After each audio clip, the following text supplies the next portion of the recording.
कि हे विदुर, वे कौन से लोग हैं जो सदैव दुखी रहते हैं। विदुर कहते हैं उनमें 6 लक्षण होते हैं।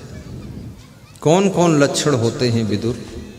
राजन, ईर्षु घृणी न संतुष्टा, क्रोधनो नित्य संकिता, पर भाग्योपजीवी च खड़े ते नित्य दुखिता।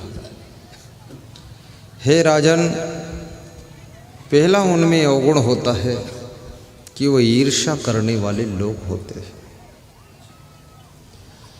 किसी को आगे बढ़ता हुआ देखकर, किसी का सम्मान प्रतिष्ठा देखकर, किसी का धन धाम देखकर, किसी की गाड़ी और मकान देखकर जिनके सीने पर सांप लौट जाते हैं, जलन होती है, वे लोग हमेशा दुखी रहते हैं, क्योंकि उनका हृदय प्रेम विहीन होता है, उनके अंदर ईर्ष्या होती है।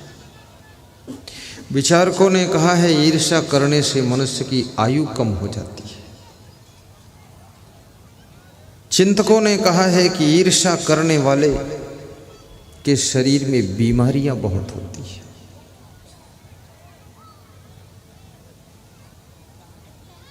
सद्गुरु श्री क्षमादेव ने कहा है ईर्ष्या करने वाले का शरीर भी धीरे धीरे कमजोर हो जाता है।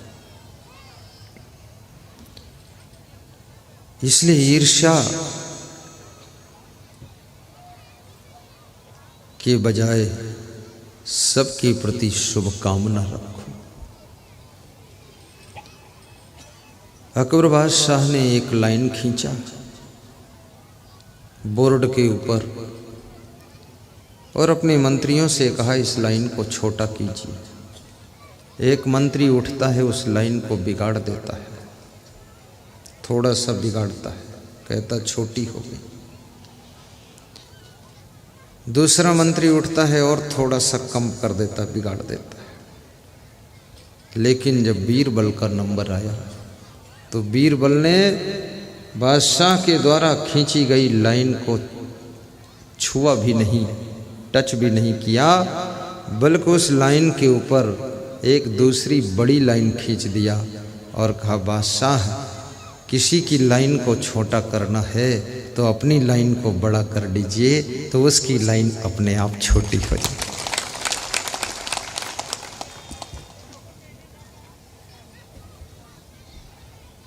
ईर्ष्यु घृणी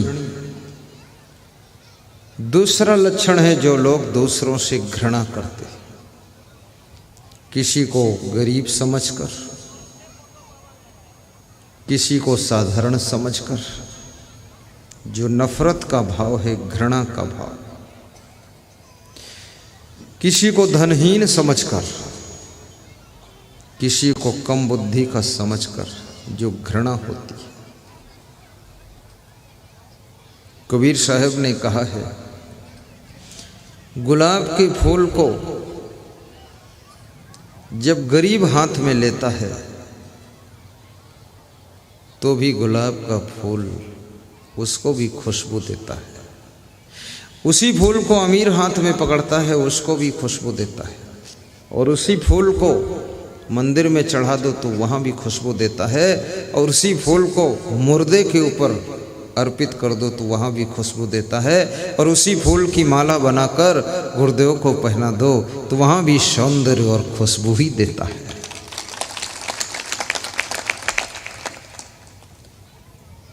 विचारक कहता है गुलाब के फूल बनो। कबीर साहब कहते हैं प्रेम की खुशबू सबको दीजिए। और प्रेम एक ऐसी चीज है जहाँ प्रेम होता है वहाँ और बहुत से गुण आ जाते हैं। एक शेर सोया हुआ था, पीछे से बच्चे आवाज कर रहे हैं कृपया कंट्रोल करें, सबको बिठा दें। शेर सोया था, चूहा गड्ढे से निकला और शेर के मुंह के ऊपर कूद पड़ा, शेर की नाक के ऊपर कूदा। चूहा तो चूहा था, इतना समझदार था नहीं कि शेर के ऊपर ना कूदूं।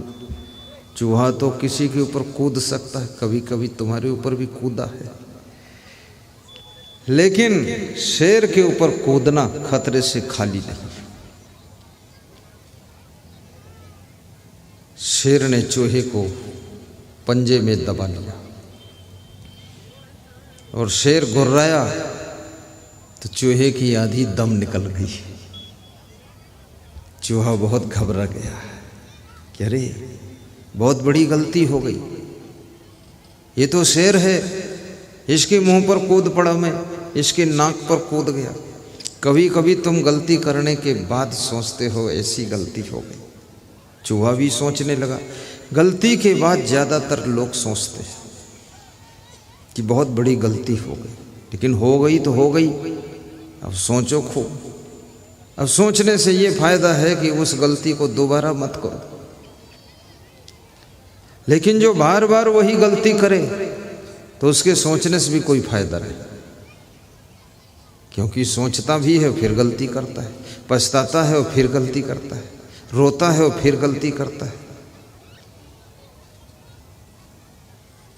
गलती बंद होना चाहिए।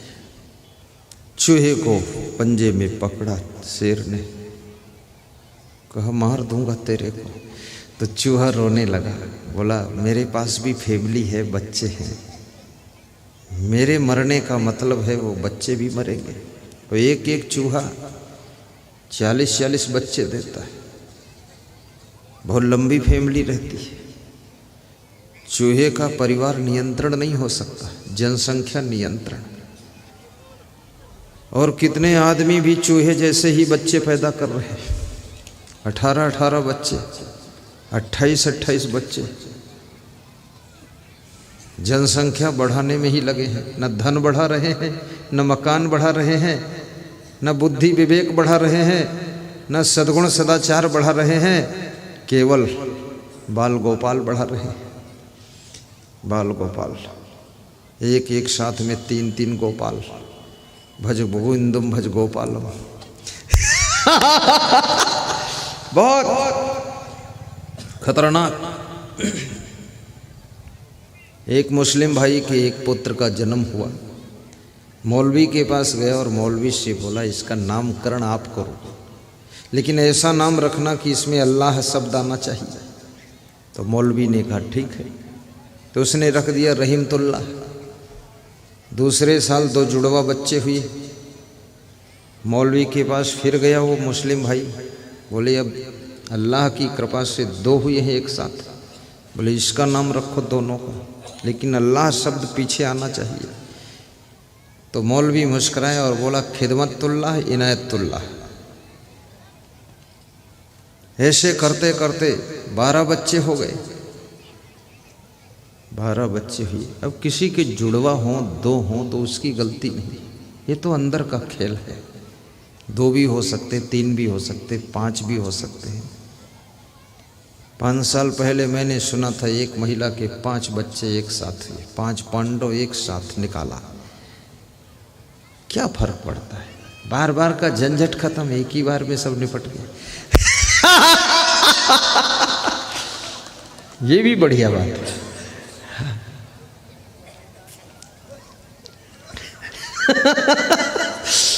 तो उस महिला की गलती नहीं, न उसके पति की गलती।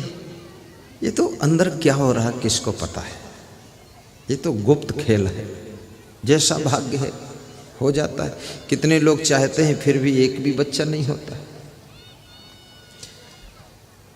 तो जब 12 बच्चे हुए और 13वें बच्चे का जन्म हुआ, और फिर वो मुस्लिम भाई मौलवी के पास पहुंचा और कहा मौलवी साहब, अल्लाह ताला की कृपा से 13वें बच्चे का जन्म हुआ है, इसका भी नामकरण कर दो। तो मौलवी हंसा और बोला कि ओहो 12 हो चुके, अब 13 हुआ है, 1 दर्जन से पार हो गए। तो मौलवी बोला अब मैं तो यही नाम रखता हूँ, अल्लाह से भी प्रार्थना है, इस 13वें बच्चे का नाम रख रहा हूँ कि अब बस कर अल्लाह, अब बस कर दे बस, और नाम भी नहीं बचा।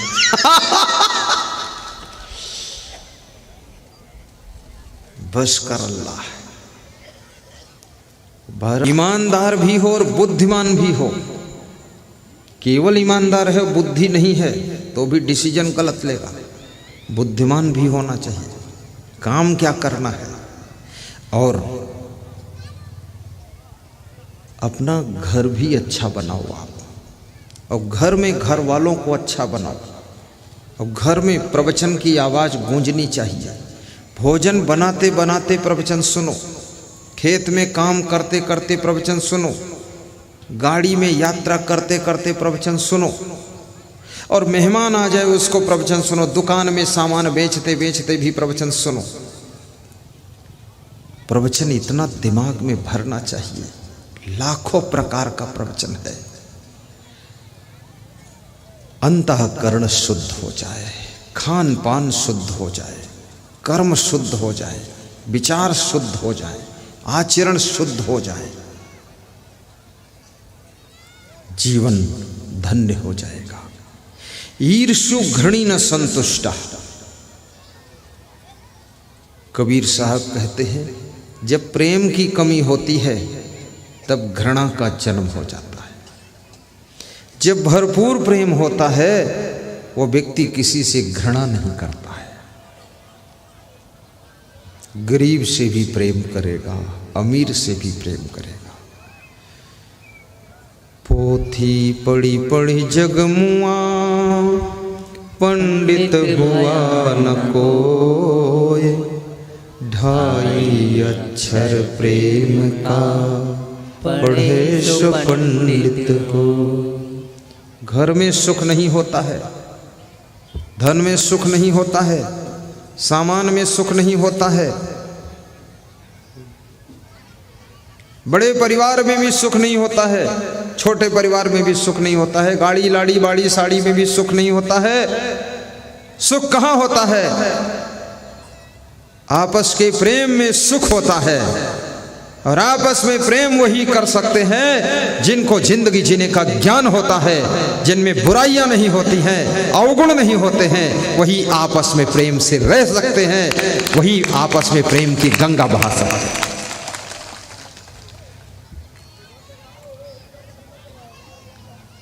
मृदुबाणी सुंदर स्वभाव। भगवान राम सीता जी के साथ में वनवास गए थे। वहां ना राजमहल था, ना ताजमहल था, ना गाड़ी घोड़ा था, पैदल यात्रा थी। कोई झोपड़ी डालकर उसमें रह लेते थे, कहीं साधु संत की कुटी में रह लेते थे।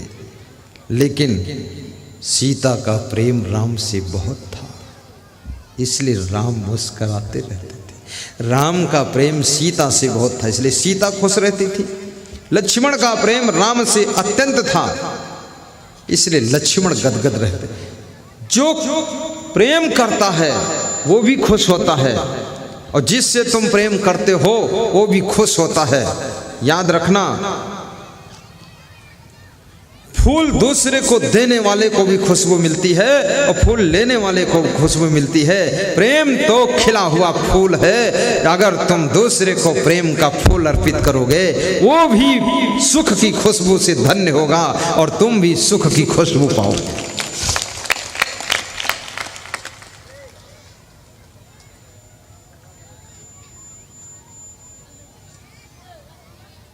महाराजा दशरथ राजमहल के बीच में, लेकिन दुखी है, क्योंकि कैकेयी जो है खींचातानी कर रही,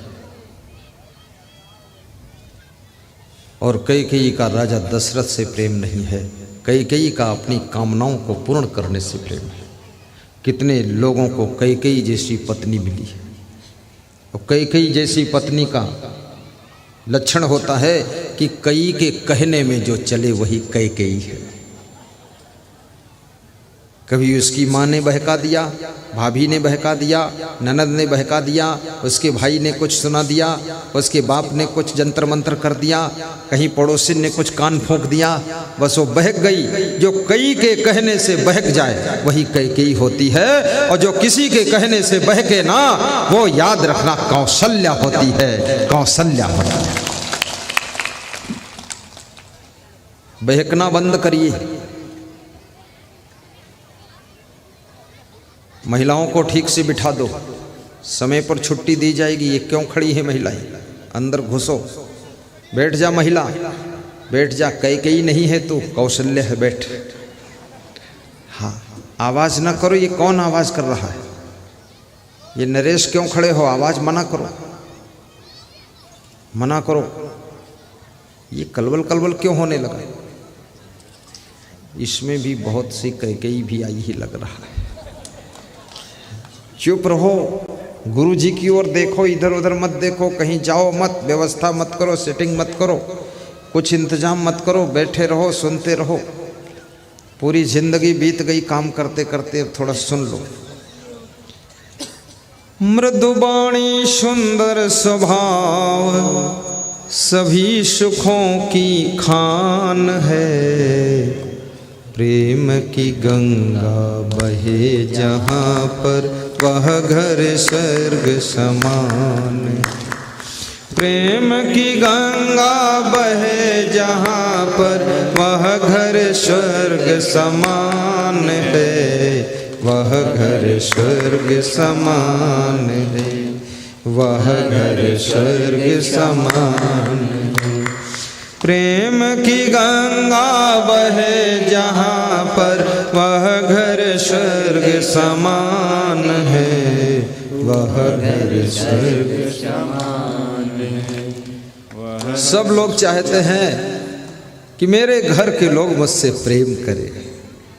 बड़ी मजे की बात है। यदि तुम चाहते हो कि सब लोग हमसे प्रेम करें, मैं निवेदन करूंगा, प्रेम उसी को मिलता है जो दूसरों को प्रेम देता है। गाली उसी को मिलती जो दूसरों को गाली देता है। प्रसन्नता उसी को मिलती है जो दूसरों को भी प्रसन्न करता है। सुख उसी को मिलता है जो दूसरों को सुखी करता है। और याद रखना, जो दूसरों को बर्बाद करता है वो खुद भी बर्बाद होता है। जो दूसरों से प्रेम नहीं करता है उसको दुनिया में कहीं भी प्रेम नहीं मिलता है। इंतजार करते रहो, बैठे रहो, लाइन में लगे रहो कि सब लोग प्रेम करे, सासू मुझको प्रेम दे दे, मम्मी प्रेम दे दे, बाप प्रेम दे दे। अरे तुमको तो गांव के कुत्ते भी प्रेम नहीं करेंगे, वो भी तुम्हारी टांगम काट लेंगे। तुम शैतान हो, कुत्ता बैठा उसके लात मार कर चले जाते हो। प्रेम करने वालों को ही प्रेम मिलता है। शक्कर खिला शक्कर मिले, टक्कर खिला टक्कर मिले, नेकी का बदला नेक है, बदी का बदला बदी देख ले। यदि बहू चाहती है कि मेरी सासू का प्रेम मुझको मिलना चाहिए, सासू का आशीर्वाद मिलना चाहिए, सासू से 10 मिनट पहले सोकर उठ जाओ। सासू जब जागे उससे पहले झाड़ू लग जाना चाहिए। सासू दरवाजा खोले तो चाय तैयार रहना चाहिए। उठो सासू, मुंह धो लो, और चाय लाई हूं थोड़ा पी लो, ये कहो। लेकिन उल्टा चल रहा है। सासू पहले जाग रही है, बहू पड़ी सो रही है।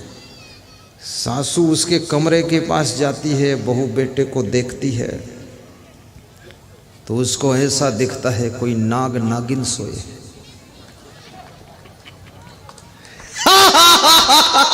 नाग नागिन फुफकार रहे हैं, घुर घुर कर रहे हैं। खूब सोते रहो, बर्बाद होगा ही। फिर सासू का प्रेम मिलेगा, ससुर का प्रेम मिलेगा, माँ बाप का प्रेम मिलेगा। सो सो कर बर्बाद कर दिया घर को, उसके बाद प्रेम चाहते हो?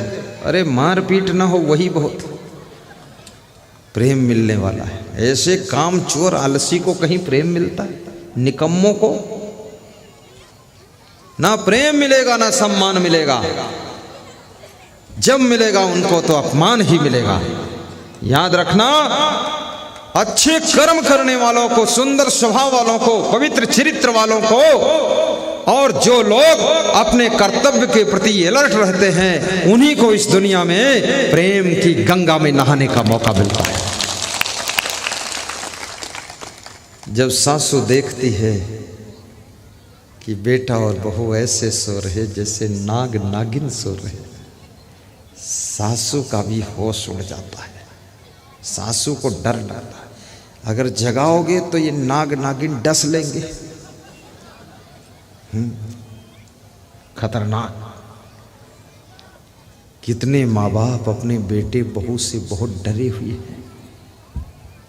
बिल्कुल बब्बर शेर है बेटा,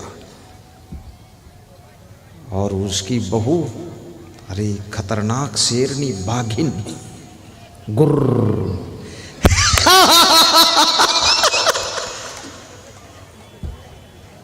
खूब गुर्राती है, और ये घुर्र फुर्र करोगे तो लक्ष्मी दी तुम्हारे घर से हुर्र चली जाएगी, दरिद्र आकर बैठेगा। इसलिए नाराज मत हुआ करो, समय पर जग जाया करो, और जग करके काम भी किया करो। कितने लोग जागते हैं फिर एक चादर ओढ़कर मुंडी लटका कर बैठते हैं, दूसरों को ढोंग बता रहे कि हम ध्यान कर रहे हैं। अरे मुंह धो जाकर तुम ध्यान करते हो, लार टपक रही, पागल आदमी, फालतू। काहे का ध्यान कर रहे हो? किसका ध्यान कर रहे हो? अपनी आलस्य का? उधर निकलो, यहां से हटो, मुंह धो पहले, सब मैल लगा है दांत में, मुंह में, आंखों में कीचड़, और फिर अब बैठे हैं चादर ओढ़ के, ताकि कोई कहे भी ना सके कि उठे क्यों नहीं, तो उठा हूं और बैठा हूं, तो कोई बोल ना सके क्योंकि मैं ध्यान में हूं। ध्यान में नहीं, बेईमान में हो तुम, निकलो यहां से। समय पर जागना भी सीखो। गौ सेवा करने से दुर्घटना टलती है, चिड़ियों की सेवा करने से बीमारियां कम होती हैं, बूढ़ों की सेवा करने से उम्र बढ़ती है, माता पिता की सेवा करने से खुशियां बढ़ती हैं, सास ससुर की सेवा करने से संपदा बढ़ती है, और गुरु की सेवा करने से जिंदगी में ज्ञान बढ़ता है, आचरण बढ़ता है।